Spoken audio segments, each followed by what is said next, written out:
ଆଶ୍ଚର୍ଯ୍ୟ କର୍ମ ମାନ ସାଧନ କଲେ, କାରଣ ତାଙ୍କ ବାକ୍ୟରେ ଜୀବନ ଥିଲା। ତେଣୁ ସେ ଲାଜାରକୁ କହିଲେ, ଲାଜାର ବାହାରି ଆସ। ଜୀବନ ପ୍ରବାହିତ ହେଲା।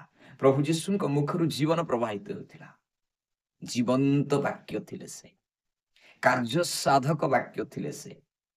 এই ବାକ୍ୟକୁ ଆଉ ଥରେ ଯେବେ ଆଲୋଚନା କରିବା, ତେବେ ଆମର ଜୀବନରେ ଅନେକ କଥା ଆମେ ବୁଝିପାରିବା, ଆଉ ବଳ ଶକ୍ତି ପ୍ରାପ୍ତ ହେଇପାରିବା, ପ୍ରଭୁଙ୍କ ନିମନ୍ତେ ଆହୁରି ଠିଆ ହେଇପାରିବା, ବ୍ୟବହାର ହେଇପାରିବା।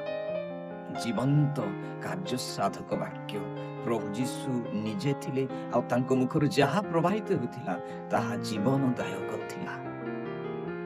ପ୍ରଭୁ ଆମମାନଙ୍କୁ ଆଜି କଥା କହୁଛନ୍ତି, ସେହି ଜୀବନଦାୟକ ବାକ୍ୟକୁ ଯେଉଁମାନେ ଧାରଣ କରିଛନ୍ତି ଧନ୍ୟ ସେମାନେ। ସେଦିନ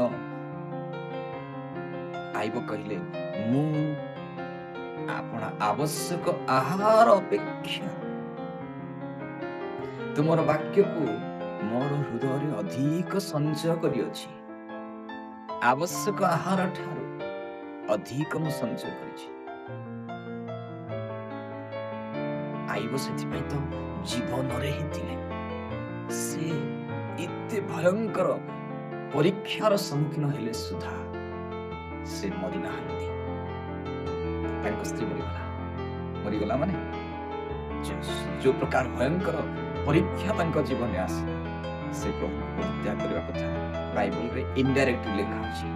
କିନ୍ତୁ ଜୀବନ ଥିବା ବାକ୍ୟ ଆଇବ ଭିତରେ ଥିବାର ସେ ପ୍ରଭୁଙ୍କୁ ପରିତ୍ୟାଗ କଲେ ନାହିଁ। ପ୍ରଭୁ ଦେଲେ, ପ୍ରଭୁ ଦେଲେ, ପ୍ରଭୁଙ୍କ ନାମ ଧନ୍ୟ ହେଉ, ଏଇ କଥା କହିଲେ ସେ। ଆଉ ମୋର ମୁକ୍ତିକର୍ତ୍ତା ଜୀବିତ ବୋଲି କହିଲେ। ମୁଁ ଏ ପ୍ରକାର ମାଂସ ବିହୀନ ହେଲେ ମଧ୍ୟ ମୁଁ ମୋର ପ୍ରଭୁକୁ ଗୋଟେ ଦିନ ମୋର ସପକ୍ଷରେ ଠିଆ ହେବାର ଦେଖିବି ବୋଲି କହିଲେ। କାରଣ ସେ ବାକ୍ୟ ଧାରଣ କରିଥିବା ଆଇବ। ଆମେ ପ୍ରଭୁଙ୍କର ସେ ଜୀବନ୍ତ ବାକ୍ୟକୁ ଧାରଣ କରିବା ଉଚିତ। ଯେ ସେ ବାକ୍ୟ ଧାରଣ କରେ, ପ୍ରଭୁଙ୍କ ବାକ୍ୟରେ ଲେଖା ଅଛି, ମୁଁ ଯୋଉ ସବୁ ବାକ୍ୟ ତୁମମାନଙ୍କୁ କହିଅଛି ସେଥିଯୋଗୁଁ ତୁମମାନେ ପରିଷ୍କୃତ ହେଇ ସାରିଅଛ।